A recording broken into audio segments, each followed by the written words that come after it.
bienvenue au bon retour sur ma chaîne. Aujourd'hui je vais te parler de maternité, mais avant toute chose, si jamais tu ne me connais pas encore, eh bien bonjour, je m'appelle Héloé et bienvenue sur cette chaîne. Ici on parle de tout, de réflexion, de développement personnel, de lifestyle, bref, de la vie en général. Et aujourd'hui je me suis dit, eh bien c'est dimanche, et le dimanche j'ai quand même 2-3 petites choses à faire, notamment en termes de linge, et j'ai absolument tout ça à plier. Donc je me suis dit que j'allais prendre ma caméra pour vous parler un petit peu en même temps que de faire ce super joli travail. Donc on se retrouve en direct de mon dressing qui est juste derrière. Et aujourd'hui j'avais envie de vous parler de grossesse et de vous dire un petit peu ce que la grossesse m'a appris sur moi-même et sur la vie en général, puisque comme vous le voyez à l'écran, je suis bien enceinte. Je suis à 39 semaines aujourd'hui et bébé ne pointe toujours pas le bout de son nez. Vous êtes hyper nombreux et nombreuses à me suivre sur Instagram justement pour guetter cette petite naissance. Donc si jamais tu n'es pas encore abonné à mon compte, je te le remets juste ici. Et donc aujourd'hui, j'avais envie de te parler un petit peu de ça et en même temps de faire ce que les gens normaux font le dimanche, c'est-à-dire de s'occuper un peu de sa maison, n'est-ce pas, et de mettre un peu d'ordre avant de commencer la semaine comme il faut. Je me suis fait d'ailleurs un petit carnet, donc vous le verrez souvent en vidéo je pense, où je vais mettre en fait toutes mes notes concernant les vidéos actuelles, donc ça va être trop cool. Comme ça j'oublie pas ce que je dois dire, hein, parce que je pense que vous savez ou pas, mais le cerveau d'une femme enceinte des fois il marche pas très bien. Elle est un peu au ralenti, tout ça, donc voilà, maintenant je note mes idées. C'est un super carnet que j'ai reçu à Noël de la part de ma soeur et elle l'a pris sur le thème du Japon, c'est magnifique. Donc ce sont des peintures de base, donc celle-là elle date de 1858 par Ohara Kozon, donc c'est écrit en fait derrière à chaque fois, et elle m'en a acheté 3 et ils sont magnifiques. Les pages elles sont super chouettes, elles sont doublées, donc du coup pour l'écriture on a vraiment un confort, et elle les a trouvées il me semble à l'espace culturel Leclerc, donc bon si jamais ça vous intéresse d'avoir des jolis petits carnets tout mignons, c'est là-bas qu'elle l'a trouvé et j'avoue que j'adore, je suis fan. Donc du coup je vais le mettre à côté de moi, comme ça je vous dis en même temps ce que j'ai noté. Donc déjà, je dirais que la première chose de ce que la maternité m'a appris, eh bien c'est tout simplement le lâcher prise. Alors pourquoi le lâcher prise? Je vais vous donner un exemple super simple. La naissance de cet enfant, voilà. Je ne sais pas quand est-ce qu'il va naître. Et ça, mine de rien, quand on est un peu dans tout ce qui est spiritualité, astrologie, tout ça, on aime bien... Enfin moi en tout cas j'aime bien calculer un petit peu, voir à peu près quand est-ce qu'il va naître, essayer de voir, de faire des pronostics. Et en fait c'est quelque chose que tu ne peux pas prévoir. Donc si bébé a décidé de pointer son nez au bout de 37 semaines, 38 semaines, 39 semaines, en fait tu sais pas. Tout ce que tu as à faire c'est à t'adapter, et ça c'est quelque chose que parfois moi j'ai beaucoup de mal à faire parce que j'ai besoin d'anticiper les choses, j'ai besoin de m'organiser, de me dire ok là je vois les choses comme ça, du coup je pense que ça va être bien si jamais... je sais pas, je prépare toute la chambre et tout ça, et que il est né au bout de 38 semaines, c'est bon je serai prête, je serai ok et tout. Et puis pareil, je suis toujours en train de guetter par exemple les moindres signes, des contractions, un début de travail, mais en fait non, il y a pas à faire ça. Il n'y a pas à faire ça parce que en fait tu peux pas faire ça. Donc tu peux juste lâcher prise et te dire que cet enfant, il va naître au meilleur moment pour lui et il va naître au meilleur moment pour toi. En fait que faut faire confiance à la vie, tout simplement, et se dire, lâche prise là-dessus, en fait. Là, c'est vraiment un exemple, parce que je suis en fin de grossesse, donc forcément, je vous parle de ça. Mais même tout au long de la grossesse, le lâcher prise, moi, ça m'a permis de faire énormément de choses. Disons que le lâcher prise, il va... je vais pouvoir mieux vous l'expliquer tout au long de la vidéo, parce que j'ai abordé d'autres sujets dans lesquels je trouve que justement c'est là où on fait preuve de lâcher prise. Donc je pense que ça va être plus parlant quand je vais parler justement de ces sujets là. Ensuite, alors si jamais, vous savez, vous avez des petites serviettes comme ça pour les mains, j'ai trouvé une nouvelle méthode pour les plier. Alors je sais pas si je vais pouvoir vous les faire comme ça, mais je vais vous la montrer. Je vais essayer de vous le montrer à une main. Donc en gros, vous avez votre serviette comme ça, et ce que vous allez faire, c'est que vous allez commencer par plier le coin là, vous allez commencer par plier ici. Ok, donc vous allez plier d'un côté, ensuite vous allez replier ceci comme ça. Tac. J'espère qu'on voit bien. Voilà. Là vous avez quelque chose qui est comme ça. Et ensuite, d'ici, vous allez commencer à rouler la serviette tout au long. Bon, bien sûr, là, j'ai qu'une main, donc c'est un petit peu compliqué. Mais vous allez rouler la serviette comme ça. Et arriver à la fin. Vous avez ce petit zizit là. Hop. Et vous allez le replier et le coincer. Vous le coincez à l'intérieur. Et en fait, ça vous donne un petit boudin comme ça. Que vous pouvez mettre, vous savez, empiler comme ça. Avec vos autres serviettes de salle de bain. Je vous montre ça tout de suite.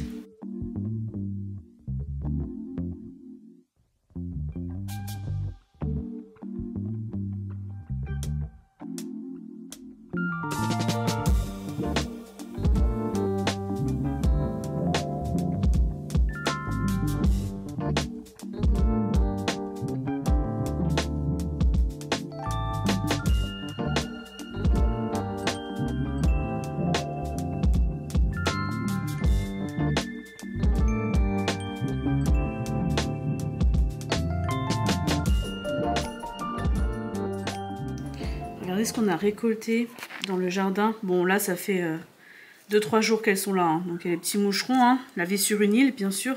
Pour ceux qui ne savent pas, ben, sur une île, on a toujours des petits insectes comme ça. Donc là, en fait, on va s'en occuper parce que bah, du coup, elles commencent à bien mûrir. Elles sont même trop mûres.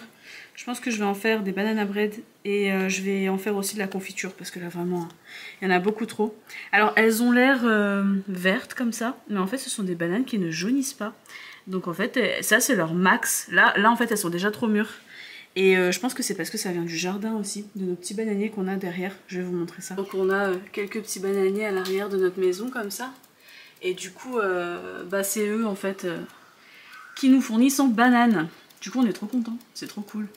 L'autre chose en fait que la maternité m'a appris sur moi et sur la vie aussi. Ça c'est quelque chose qui m'a été donné d'apprendre aussi. C'est... Oh, elle est pas bonne celle-là. Désolée, je viens de voir une banane avec des vers dedans. Alors d'ordinaire, je m'en fous. Hein. Mais c'est vrai que depuis la grossesse, des fois, il y a des... Oh, j'ai eu peur. Des fois, il y a des trucs comme ça qui arrivent. Je me dis, j'ai pas trop envie de toucher ça. Alors que bon, ça reste un petit ver de terre. Hein. Je veux dire, c'est bon, c'est pas grave. Mais voilà, on va éviter. Donc, vu que j'ai un petit peu de mal à faire deux choses en même temps, je vais d'abord vous donner la deuxième chose que cette grossesse m'a apprise grâce à mon petit carnet à côté de moi. Et ensuite, je vais m'occuper des bananes parce qu'en fait, j'arrive pas à me concentrer quand j'épluche des bananes et que je parle en même temps. Ça ressemble à rien, j'ai fait une tentative, je suis pas satisfaite. Donc, je vais procéder comme ça me convient beaucoup mieux. Donc, la deuxième chose que cette grossesse m'a apprise, c'est tout simplement de surfer sur la vague de ces émotions. Pourquoi? Parce qu'en fait, quand on a une grossesse, on n'a pas d'autre choix que de vivre pleinement finalement ces émotions. Parce qu'on a des vagues. Parfois, on a des vagues qui sont hautes, on se sent super bien. Et parfois, on a des vagues qui sont beaucoup plus basses, où on se sent beaucoup moins bien. Et je suis quand même contente parce que j'ai pas eu de grosses sautes d'humeur comme j'avais pu imaginer ou comme quand on voit dans les films ou sur les réseaux sociaux. J'ai pas eu ça personnellement, mais chaque grossesse est différente, chaque femme est différente, donc voilà, ça c'est une expérience un peu de chacune on va dire. Mais c'est vrai que de mon côté, j'ai eu quand même ces moments-là où parfois bah, ça allait pas.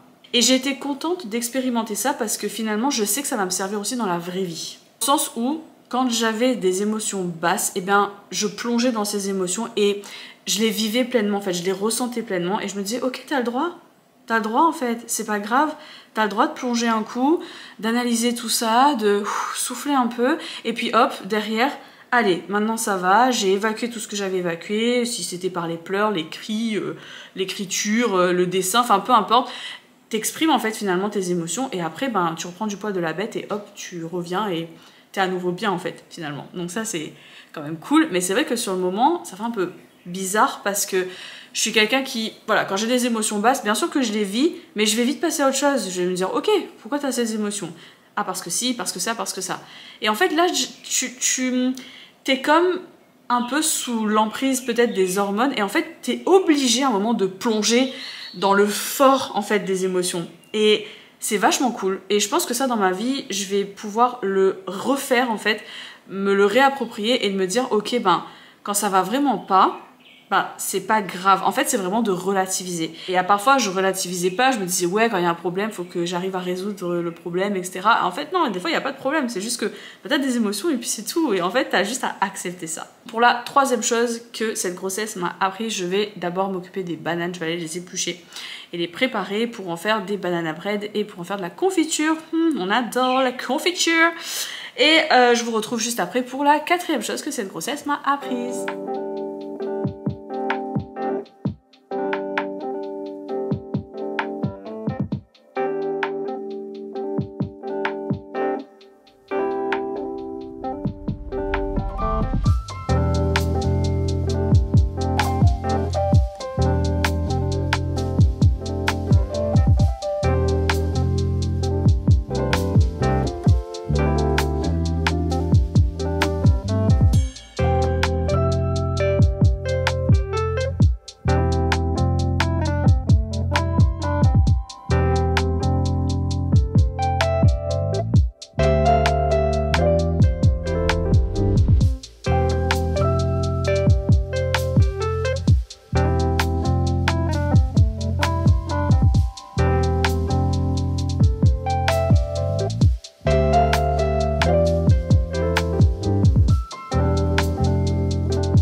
Et voilà ce que ça donne avant cuisson. On va enfourner cela à 180 degrés pendant 45 minutes. Et on aura un super beau banana bread. Alors en vrai, je sais plus si j'étais à la 3e ou la 4e. Bref, bon, la chose suivante que cette grossesse m'a permis de comprendre, c'est tout simplement l'importance de mon énergie.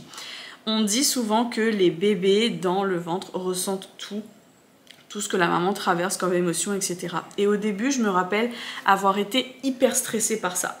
Parce que je voulais absolument que mon énergie soit tout le temps haute pour que justement mon bébé il soit dans des énergies qui soient hautes, tout simplement. Donc c'est pas que je me forçais ou quoi que ce soit, pas du tout. C'est vrai que naturellement, je suis quand même dans des vibrations hautes en général. Je fais toujours en sorte de l'être. Pas parce que je me force, mais juste parce que ça me fait du bien et j'aime bien être heureuse, point. Enfin, vraiment, franchement, c'est la seule et unique raison. Mais en fait, là, comme il y avait cette grossesse-là, je me disais à chaque fois, non, moi j'aimerais bien que mon enfant il aille bien et tout. Et en fait, finalement, je me disais, allez, on se met dans des émotions hautes, on regarde le positif et tout, ce qui est très bien. Sauf que moi, ça devenait un peu anxiogène, dans la mesure où, dans mon premier trimestre, ça a été un peu compliqué parce que j'ai fait une sorte de dépression, on va dire ça comme ça, mini dépression, tout simplement parce que j'ai eu un problème à la thyroïde. Et ça, je ne le savais pas jusqu'à ce que je fasse un bilan début juin. Donc moi, je suis tombée enceinte au mois de mai. Donc jusqu'à début juin, je ne savais pas. Et donc, avec les symptômes du premier trimestre, avec en plus le fait que, au niveau de ma thyroïde, ça n'allait pas, ça m'a entraîné des maux physiques.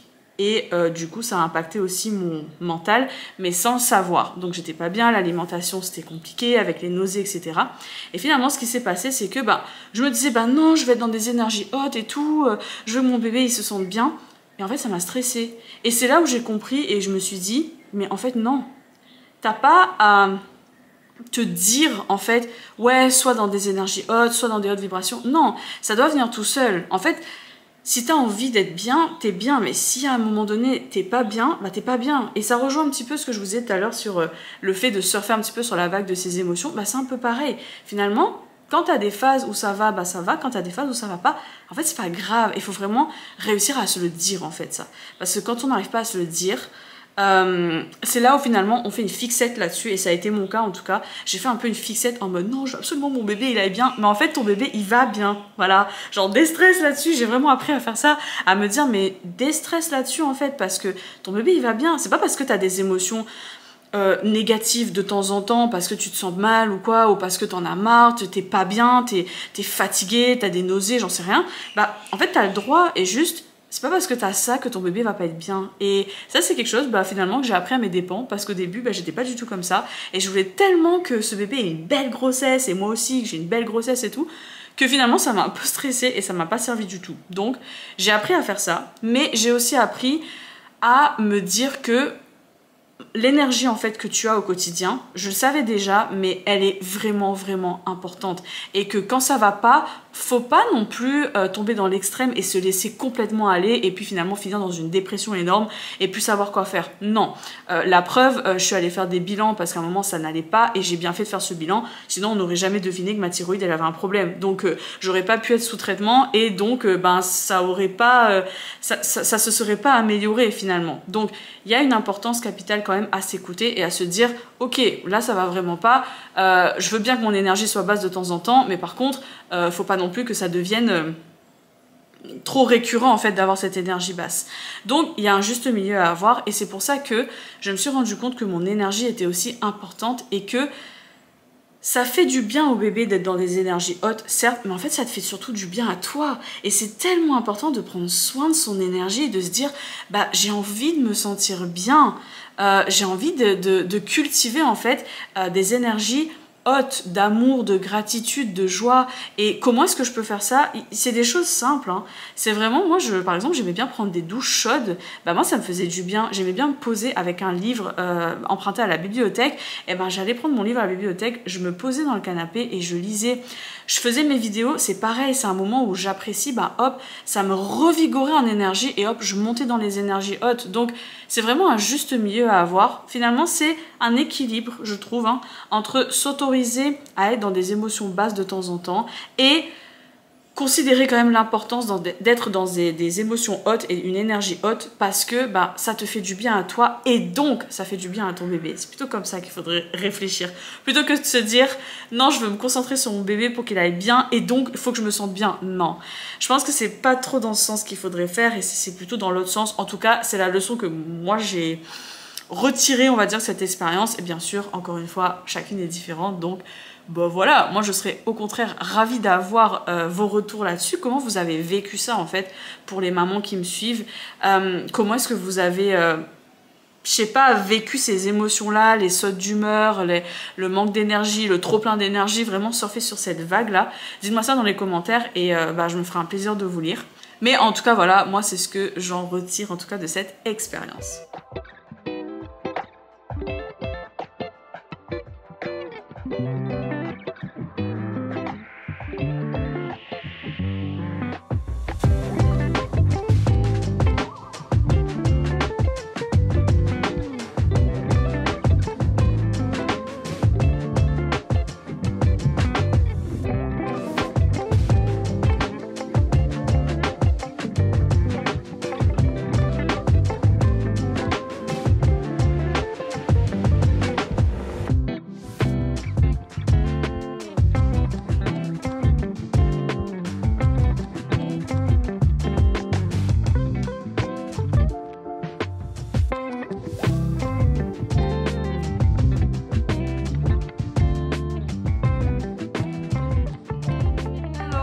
Mon petit carnet, la chose suivante, c'est la distance avec le discours des autres. Mais alors là, c'est super important, et je mettrai même ça avec l'autre point, c'est-à-dire l'importance de respecter sa bulle et son besoin de cocooning.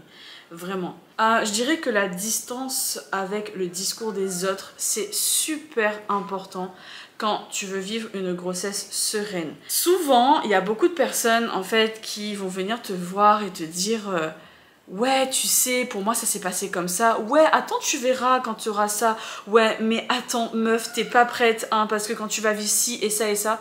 Et en fait, moi, j'ai volontairement écarté ces personnes-là et ces discours-là de mon entourage, simplement parce que je ne voulais pas me laisser influencer par des récits et des discours négatifs. Je sais pas pourquoi j'ai pris mon coussin, mais j'avais envie d'avoir un coussin ici.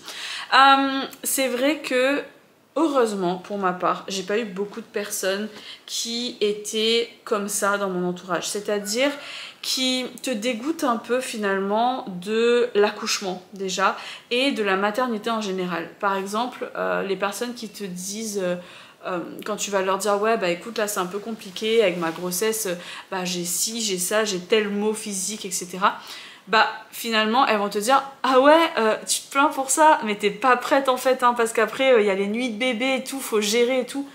Ouais mais en fait pourquoi dire ça? En fait, j'ai l'impression qu'on veut te dégoûter plus qu'autre chose ou te prévenir. Je pense qu'il y en a qui aiment juste te prévenir de ça, mais c'est maladroit et moi j'ai pas aimé, enfin j'aimais pas. Donc en fait, toutes les personnes comme ça qui me disaient des trucs de ce type, bah volontairement ça rentrait par une oreille et ça glissait par l'autre, ça ressortait par l'autre en fait. Vraiment j'écoutais pas, je prenais pas en compte et je prenais justement en compte les récits plutôt positifs ou avec une petite nuance mais sans que ce soit dans le négatif tout de suite. Tous les récits d'accouchement je ne les ai pas écoutés. Sauf ceux qui étaient positifs, vraiment. Ceux qui me disaient, voilà, ils ont eu un accouchement vraiment chouette, ça s'est bien passé. Oui, ça fait mal, mais franchement, ça va. Après, c'est que du bonheur quand on met bébé sur toi, c'est génial et tout. Tous ces trucs-là, là, j'étais pas contre d'écouter. Je sais pas, des connaissances, des amis, de la famille, peu importe, qui me racontaient ça. Là, ça allait. Mais dès que ça commençait à être un truc un peu négatif ou quoi, en fait, je coupais court ou alors juste j'écoutais pas, je sortais de la discussion ou quoi, mais non. Je voulais pas parce que tout simplement, j'ai envie de vivre mon expérience à moi. Et je veux pas être influencée par quoi que ce soit. Je me suis par contre renseignée scientifiquement sur qu'est-ce qui se passe lors d'un accouchement, qu'est-ce qui peut se passer lors d'un accouchement. Par exemple, on peut avoir des césariennes d'urgence non programmées. Oui, bah ok, ça dans les cours de préparation de l'accouchement, on t'explique, on te le dit, mais j'ai volontairement pas écouté d'autres mamans raconter leur récit un peu trop dark et négatif parce que tout simplement je voulais pas, j'avais envie de me protéger là-dessus et j'ai bien fait parce que là je vais aborder mon accouchement sereine. Je dis pas que j'ai pas peur, je dis pas que j'ai pas une appréhension, mais je suis pas dans la panique d'accoucher, pas du tout. J'ai hâte, j'ai justement hâte d'arriver au moment, j'ai justement hâte d'avoir mon bébé sur moi. C'est peut-être pour ça que j'ai pris le coussin, c'est pour avoir mon bébé sur moi comme ça un peu. Mais ouais voilà, j'ai vraiment hâte en fait de ressentir ça, ressentir ce que ça fait. Et je pense que c'est grâce à ça que j'ai réussi à vivre toute ma grossesse sereinement et que je vais aborder la notion d'accouchement sereinement. Et c'est pareil pour les nuits. Alors oui, il y a des bébés pour lesquels c'est compliqué de faire les nuits, il y a des bébés qui ont des coliques, il y a des bébés qui ont un certain caractère, mais en fait il y a aussi des bébés qui font leur nuit assez tôt, ça se passe super bien, il y a des coliques mais c'est gérable. En fait, ça dépend, donc je préférais en fait me concentrer sur des discours qui étaient plutôt positifs ou encourageants du moins. Il y en a qui me disaient bah écoute, même si c'est pas évident, faut te dire que c'est un moment à passer et qu'après ça sera fini, ça ira mieux. Bah rien que ça, c'est plus positif que quelqu'un qui va te dire ouais t'es pas prête, franchement faudra te lever 45 fois par nuit. Ouais mais en fait, écoute, si toi tu l'as vécu comme ça, bah désolé pour toi, hein, qu'est-ce que tu veux que je te dise, c'est pas de ma faute. Mais en fait, va pas me dégoûter, en fait, va pas me faire peur. Donc avoir une distance envers le discours des autres, c'est super important. Et je pense que c'est quelque chose qu'on peut se réapproprier dans notre vie de tous les jours, enceinte ou pas enceinte, c'est pas le sujet, mais c'est tout simplement de savoir s'entourer et de prendre uniquement les discours qui sont positifs, les discours que toi tu as envie d'entendre en fait, qui toi te rassurent, qui toi te mettent bien, sans forcément... Comment dire, ça veut pas dire que tu dois occulter le négatif et les possibilités qui peuvent arriver. C'est pas ça, mais juste focus sur le positif et t'attireras le positif. Et s'il y a un truc de négatif ou un truc à gérer au moment où ça arrive, eh ben tu géreras. Mais va pas te mettre dans la tête en gros des idées déjà négatives et préconçues de choses que tu n'as même pas vécues et tu sais même pas à quoi t'attendre. En tout cas, personnellement, c'est quelque chose qui m'a beaucoup aidée et c'est quelque chose que j'avais vraiment envie de partager avec vous si jamais il y a des mamans qui sont actuellement enceintes de leur premier enfant notamment.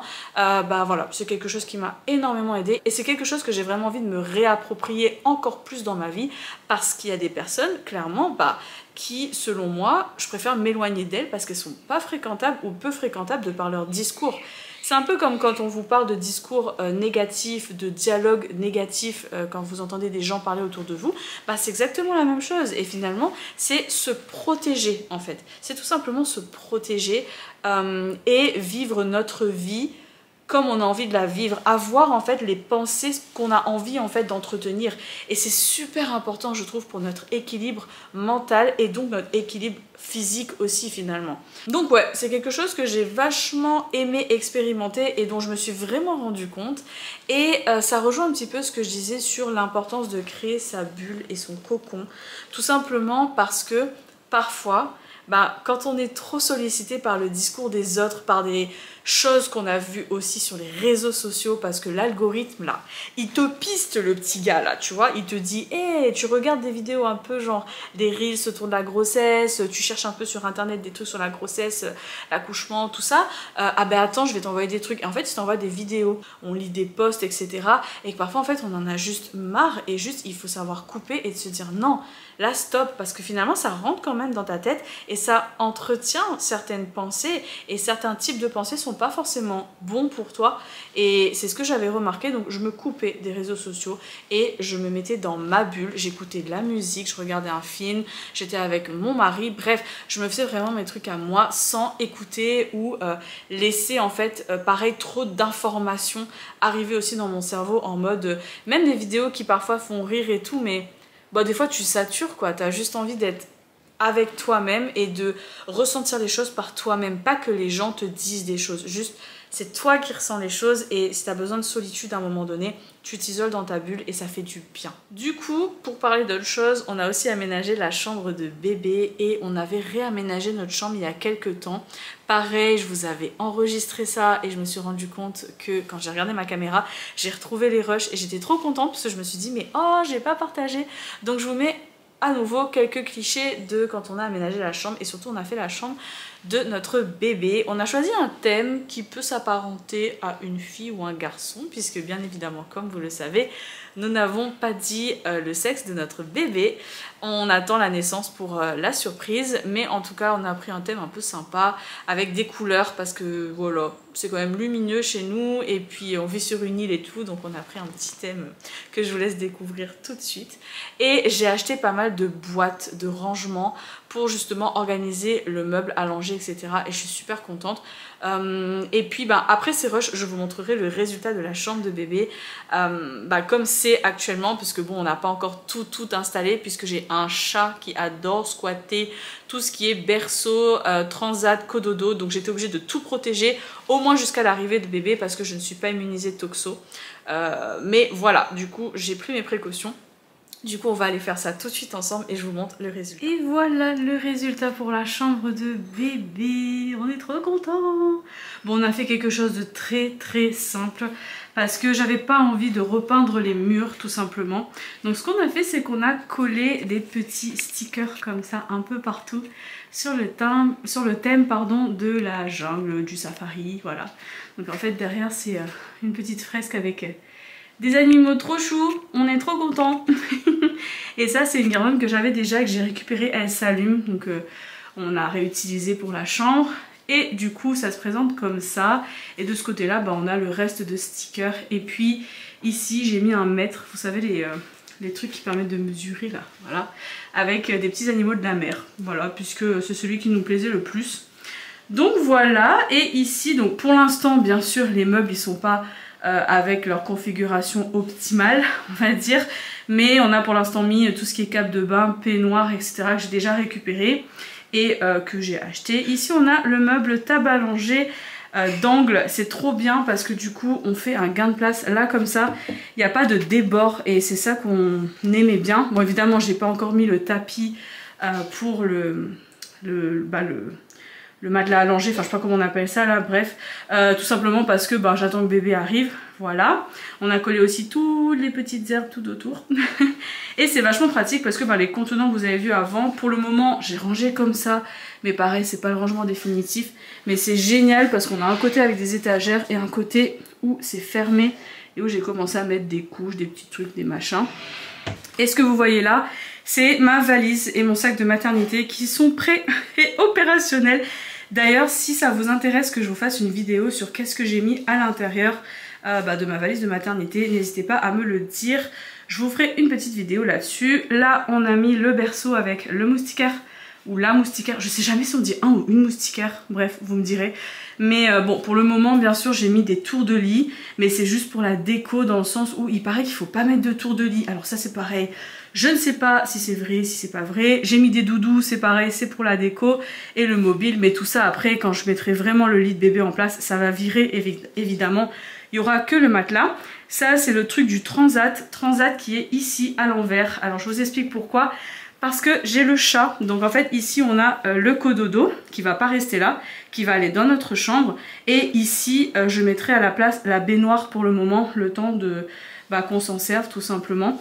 Je stockerai la baignoire et puis quand on en aura besoin, je mettrai la baignoire dans la salle de bain. Donc ça c'est le transat et à côté il y a le siège auto. Et en fait j'ai mis ça tout simplement pour pas que le chat squatte dessus, pour éviter d'avoir les poils en fait, les poils de chat. De ce côté là pour le moment on a juste un meuble et puis la grande armoire blanche qu'on a réutilisée pour bébé avec ses vêtements et puis le porte-bébé, le transat, etc. Enfin pas le transat, le couffin je crois, ouais. La meuf elle apprend les mots de vocabulaire de bébé, hein. Je vous dis je suis novice les gars, hein. Et du coup la fameuse baignoire, bon là je l'ai mis là le temps de filmer, mais du coup je vais la mettre à la place du cododo qui se trouve tout au fond pour un gain de place. Et donc les stickers je les ai trouvés sur Amazon, j'ai fait on va dire un assemblage moi-même. Avec mon mari on a vraiment choisi tous les deux comment on voulait assembler ça. Donc on a fait une chambre toute simple et toute mignonne. Voilà, on est trop contents. Et puis bien sûr, ça c'est son tapis d'éveil. On a un tapis d'éveil que j'ai récupéré avec ma soeur qui est sur le thème aussi des animaux de la mer. Et pareil, bon peut-être qu'on le mettra par terre ou dans le salon ou quoi. Mais voilà, pour le moment on a fait ça comme ça. Le but c'est vraiment d'avoir une chambre fonctionnelle. La beauté ça passe un peu après j'ai envie de dire. Mais au moins on a quand même une petite déco pour la chambre et on est super contents. Et enfin, toujours avec mon coussin, je voulais te parler de la dernière chose que cette grossesse m'a permis de comprendre et d'apprendre. C'est l'amour pour mon corps. Et vraiment, de base, je suis quelqu'un qui, on va dire, j'ai un amour profond pour mon corps. J'aime comme il est, j'aime prendre soin de lui. Bien sûr que comme tout le monde, je fais des excès parfois et que voilà, on se fait un peu des folies. Mais c'est vrai que je suis quelqu'un d'active, de sportive dans la vie. J'aime bien manger sainement. J'aime bien aussi les cheat meals de temps en temps, c'est quand même cool. Mais voilà, j'aime bien les massages, j'aime bien les spas, j'aime bien me sentir bien, bien m'habiller, me maquiller, etc., me coiffer. Et c'est vrai que dans la grossesse, eh bien, tu as des changements physiques que tu ne peux pas passer à côté. Par exemple, le ventre... Par hasard, hein, comme ça, le ventre qui prend de la place, mais pas que. On a aussi le côté poitrine qui devient très sensible. À un moment donné, moi, je ne pouvais même plus mettre de soutien-gorge. Ce n'était pas possible. D'ailleurs, ce n'est toujours pas possible parce que ça me fait trop mal. Je suis trop sensible pour l'instant. Donc, eh ben... tu décomplexes vachement sur ce genre de petites choses. Et pareil pour le ventre, tu vois ton ventre prendre de la place. Tu vois qu'au niveau sport, eh bien, tu arrives à faire moins de choses. Tu es aussi obligé de regarder un petit peu ce que tu mets sur ta peau. Bien que ça, voilà, tu le fais quand même dans la vie de tous les jours sans être enceinte. Mais c'est vrai que parfois, tu fais un peu moins gaffe. Tu sens un gel douche qui sent super bon. Des fois, tu le prends et puis tu le mets. C'est vrai que moi ça m'est déjà arrivé et là le fait de me dire non quand même on va réfléchir à ce qu'on peut mettre sur soi. Les huiles essentielles tu peux pas forcément trop les utiliser. Le fait de mettre du diffuseur chez toi c'est pareil, c'est quelque chose où il faut vraiment bien choisir ses huiles. Moi j'ai préféré ne pas en mettre du tout. Le maquillage bon ça va mais bon t'as moins l'envie aussi. T'as moins l'envie de te maquiller, en tout cas c'était le cas pour moi. T'as moins envie de t'apprêter. Surtout que moi je suis souvent à la maison, j'ai vécu quand même pas mal de choses, surtout depuis le mois d'avril de l'année dernière, donc forcément ça n'a pas arrangé les choses et c'est là où tu dois vraiment, je trouve, apporter tout l'amour nécessaire à ton corps. Et c'est quelque chose que j'ai vraiment voulu faire et qui m'a beaucoup aidée. Vraiment, si tu veux vivre une grossesse sereine, c'est un conseil que je te donne aussi pour ça.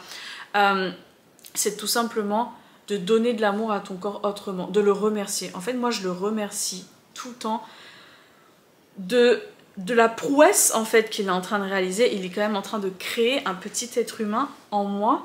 Il va donner la vie, il fait tout ce qu'il peut pour justement maintenir un niveau d'énergie correct, pour s'adapter, pour tout ça en fait. Et oui, il y a des privations, même au niveau alimentaire, hein, quand t'es pas immunisé toxo, ou même pour d'autres maladies, genre l'hystéria ou je sais plus quoi, tu dois faire attention à pas manger de poisson cru, de charcuterie, de tout ça. Oui, il faut faire attention, oui, c'est frustrant parfois parce que bon tu dois te réadapter. Moi je pouvais pas manger de poulet, impossible de manger du poulet pendant toute ma grossesse et encore maintenant, donc ça c'est pareil, c'est quelque chose où il faut que tu acceptes. Mais à côté de ça, de vraiment penser à remercier ton corps, même si c'est pas facile tous les jours, même si tu as des symptômes, même si voilà, parfois t'en as marre, surtout en fin de grossesse. Là, des fois, t'en peux plus, tu ressembles à une baleine, t'es genre là, t'es essoufflé, tous les efforts, c'est un truc de dingue. Là, aujourd'hui, je devais faire mon shampoing. Clairement, bah, j'attendrai demain parce que j'ai pas eu la force. Bah, tant pis en fait. Mais toujours se dire, je donne l'amour à mon corps fait de son mieux, je fais de mon mieux, mon bébé fait de son mieux. On se prépare tous pour ce jour de l'accouchement où tout va très bien se passer. On a hâte de se rencontrer. Et je pensais aussi beaucoup à l'après. Après accouchement. Bien sûr, il y aura aussi les 3 premiers mois où le rythme va être plus lent. Le corps, il va pas redevenir tout de suite comme j'étais avant. Mais je prévois déjà de reprendre le sport quand je pourrai. Je prévois déjà une rééducation du périnée. Je prévois de me faire un bon massage, un spa, un jacuzzi, parce que quand t'es enceinte, vaut mieux éviter. C'est ça en fait que je prévois finalement. Et ça fait du bien finalement. Ça fait du bien de se projeter comme ça et de se dire, allez mon corps, merci pour ce que tu fais en ce moment et t'inquiète, après on reprend les bases, on va pouvoir kiffer à nouveau, ça va être super génial et tout. Donc c'est vraiment quelque chose que j'ai appris encore plus, l'amour pour mon corps et le fait de prendre soin de son corps. C'est vraiment quelque chose que j'avais envie de partager avec vous. Et voilà pour cette vidéo, j'espère que ça vous a plu. J'ai testé un nouveau format, donc je vous laisserai me dire dans les commentaires si ça vous plaît. Je pense que j'ai trouvé quelque chose qui matche bien avec mon style, c'est-à-dire un mélange entre réflexion, développement personnel et puis en même temps vlog, juste moment de vie. J'ai vraiment kiffé faire ça, donc j'espère que ça vous a plu. Si tu n'es pas encore abonné à la chaîne, je t'invite à le faire dès maintenant et à activer les notifications pour ne rien louper sur ma chaîne. Si tu ne me suis pas encore sur les réseaux sociaux, je t'invite à rejoindre mon Instagram, je te le mets juste ici, @eloesay. Et moi je te dis, prends soin de toi, à très vite, à très bientôt. Et qui sait, peut-être avec un petit bébé dans les bras. Je t'embrasse très fort, prends soin de toi et je te dis à très vite.